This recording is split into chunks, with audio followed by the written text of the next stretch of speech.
सर्दी की काली रात। सर्दी अपनी पूरी शिद्दत के साथ छाई हुई थी। दरख्त नंगे हो चुके थे, हवाएं चीखती फिरती थीं और आसमान पर चांद अपनी रोशनी बिखेरने के बावजूद इधोरा लगता था।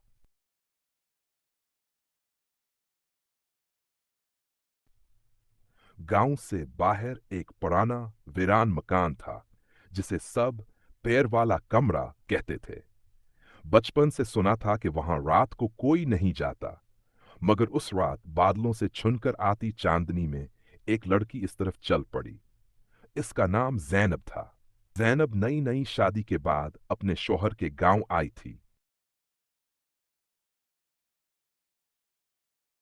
उसे ख्वाबों में एक बढ़िया नजर आती थी, जो हमेशा एक ही जुमला कहती, बेटी, रात की चप में वो सच छुपा है जो दिन में सब झूठ बोलते हैं।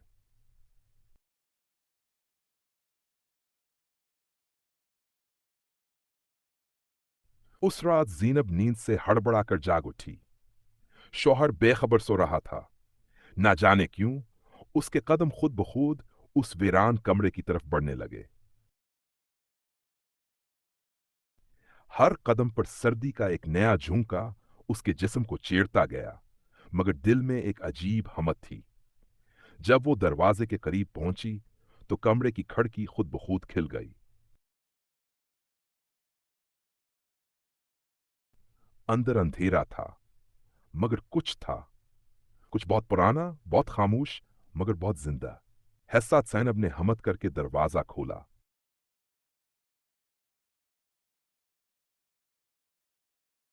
अंदर एक पुराना संदूक रखा था। जैसे ही उसने ढक्कन उठाया, एक जोरदार चीख फजा में गूंजी और सब कुछ अंधेरे में डूब गया। सुबह जब गांव वाले उठे तो जैनब अपने बस्तर पर थी, खामोश, सहमी हुई। किसी से कुछ ना बोली, सिर्फ एक बात कही, वो सब सच था जो तुम सब झूठ समझते थे।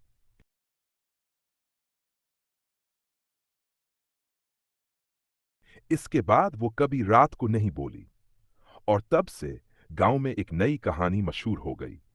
सर्दी की काली रात में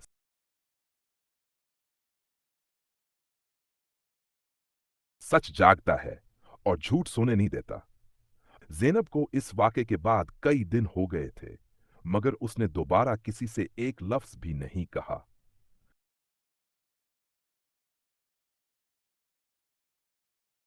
ना हिंसी, ना रोई, ना कोई सवाल, ना कोई जवाब। सिर्फ छत को घूरती रहती। गांव वाले डरे हुए थे। कुछ लोग कहते थे कि ज़ैनब पर साया है, कुछ कहते थे वो पागल हो गई है। लेकिन इसके शौहर फहद को यकीन था कि ज़ैनब कुछ छुपा रही है, और वो सच जानना चाहता था।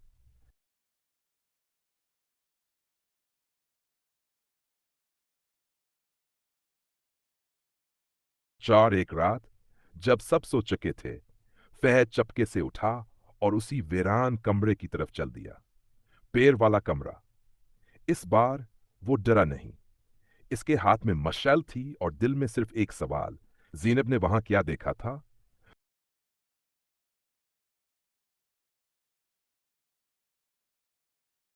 दरवाजा खोलते ही सर्द हुआ का झोंका आया, मगर कमरा खाली था। वो संदूक अब वहां नहीं था। अचानक पीछे से किसी के चलने की आवाज आई। वो पलटा, मगर कोई नहीं था। रोशनी घुटने लगी। फिर किसी ने सरगोशी की, तुम भी सच जानना चाहते हो तो सुनो। दीवार पर अचानक साए बनने लगे, जैसे किसी ने पुरानी फिल्म चला दी हो।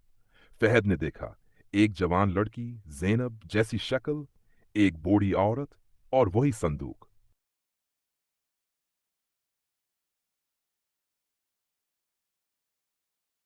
वही बढ़िया बोली, ये कमरा उन सच्चाइयों का दर है जो नस्लों से छुपाई गई हैं। ज़ैनब ने एक सच देख लिया, अब तुम दूसरा देखोगे।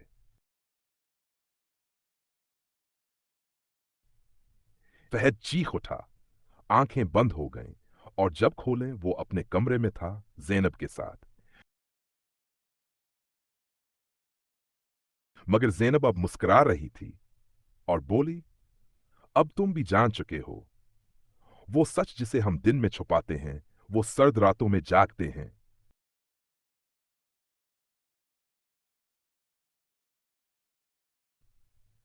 सुबह की रोशनी ने कमरे को रोशन किया, मगर ज़ैनब की मुस्कुराहट ने फहद को और अलझा दिया।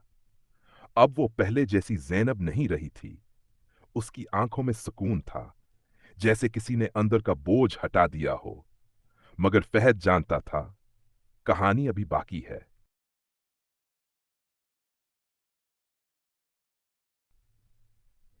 इसी शाम गांव के चौधरी ने फहद को बुलाया। उसने धीमे लहजे में कहा, बेटा, तुम दोनों जो जान चुके हो वो इस गांव की सदियों पुरानी दास्तान है। हर 50वीं साल एक सच देखने वाला पैदा होता है, और इस बार वो ज़ैनब थी।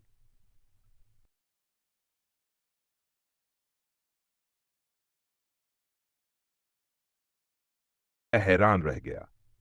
चौधरी ने कहा, इस वीरान कमरे में जो संदूक था वो असल में एक राज का दरवाजा है।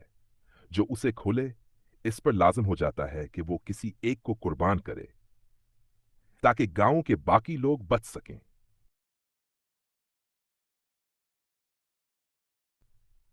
फहद का दिल धड़कने लगा। क्या ज़ैनब ने किसी की कुर्बानी दी, या देने वाली है? इसी रात फहद ने ज़ैनब से पूछा, ज़ैनब, क्या वाकई कुछ देना पड़ता है? ज़ैनब ने जवाब दिया, मैं दे चुकी हूं फहद।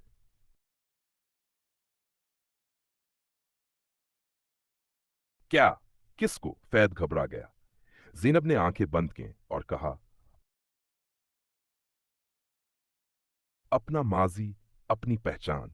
मैं अब वो ज़ैनब नहीं, मैं वो दर हूं जिसे हर 50वें साल खोला जाता है।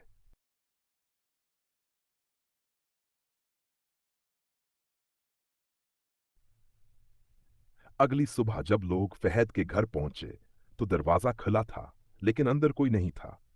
बस मेज पर एक पुराना कागज रखा था, जिस पर लिखा था, कमरा अब बंद नहीं रहा। अब सच खुद लोगों के पास आएगा। अगली सर्द रात तुम्हारी हो सकती है। फहद और ज़ैनब की गमशदगी को 3 माह गुजर चुके थे। पूरे गांव पर एक खामोशी छा गई थी। ना कोई रात को बाहर निकलता, ना पैर वाले कमरे की बात करता। मगर एक दिन गांव में एक नया खानदान आया। शहर से आए थे, और उनके साथ थी एक छोटी बच्ची। नाम था आलिया। आलिया मासूम थी, पर अजीब सी बातें करती थी। कभी कहती, ओमी, इस गांव में दीवारें भी बातें करती हैं। कभी बोलती, बाबा, रात को एक आंटी आती हैं, कहती हैं कमरा अब बंद नहीं। माँ बाप ने समझा, शायद बच्ची को डरावनी कहानियां सुनने का शौक है। मगर एक रात आलिया गायब हो गई।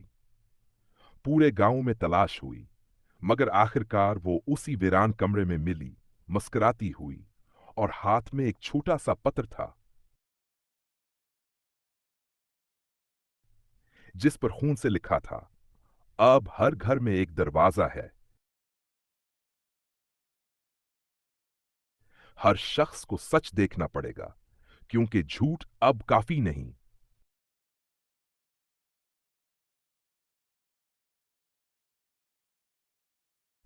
चौधरी परेशान हो गया। उसने गांव के बुजुर्गों को बुलाया। कहा, हमने बरसों सच को दफन रखा, अब वो खुद लोगों के ख्वाबों से बाहर आ रहा है। हमें कुछ करना होगा, अब देर हो चुकी थी।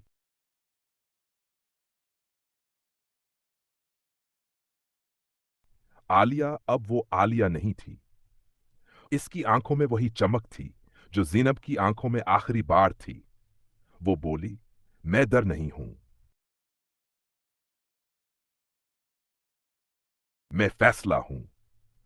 और इसी रात पूरे गांव में हर दरवाजा खुद ब खुद खुल गया। गांव के हर दरवाजे के खुलने के बाद लोगों ने जान लिया था कि अब पीर वाला कमरा सिर्फ एक जगह नहीं रहा। अब हर शख्स एक कमरा था और हर दिल एक दर। आलिया अब गांव की आम बची नहीं थी। उसकी बातें, उसकी चाल, हत्ता कि उसकी हिंसी भी बदल चुकी थी।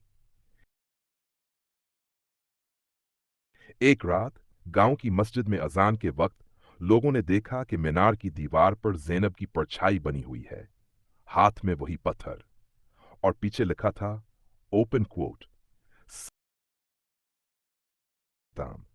सच का वक्त आ गया है, अब या तो तस्लीम करो या खत्म हो जाओ। चौधरी समेत कई लोग गांव छोड़कर भाग गए, मगर कुछ वहीं रुके। इसी रात फहद वापस आया।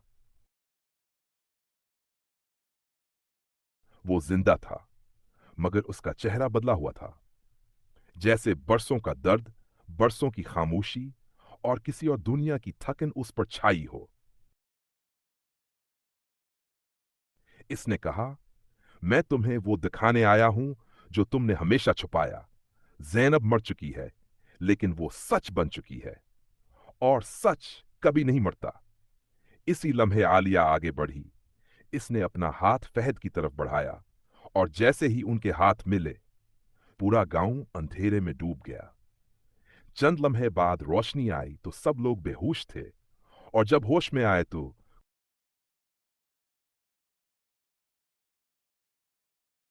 कोई झूठ बोल नहीं पा रहा था। सब अपनी हकीकतों का सामना कर रहे थे। कुछ रो रहे थे, कुछ पागल हो गए थे, और कुछ गायब।